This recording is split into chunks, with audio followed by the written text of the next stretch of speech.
this activity is called Strike It Up, and as it says, it's a striking activity. So what you're going to need is we're using about a 6 and whatever inch diameter gator skin ball. You can use a bigger size if you would like, or like the volleyball trainers or something like that the kids are going to use to strike with, and bowling pins.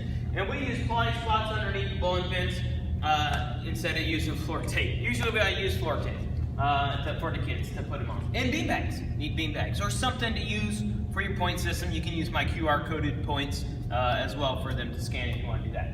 So, the kids can play by themselves. If you have smaller class size, large class size, they would just have a partner based off of your equipment and your space.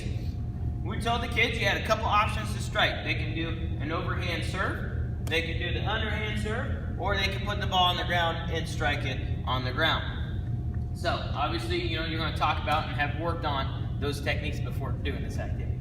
So, let's say this time I'm going to put it on the ground, strike it. I'm trying to knock down the bowling pin, strike the ball. Oh, I missed. I simply run out and go get it and run back. Now, if I had a partner, it would be my partner's turn. If I don't have a partner, I get to go again. Missed again. So I run out and get the ball and come back. Anytime I knock down a pin, I would stand the pin back up, I'd get my ball, and then I would get a beanbag because that's my point. Okay, so I'd get all my equipment, come on back. Then my partner or I would go again.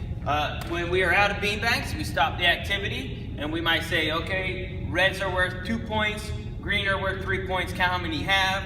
Or we might say, just count up all your yellow ones. So you kind of vary it, make it a little bit odd, and the kids won't know which color to collect.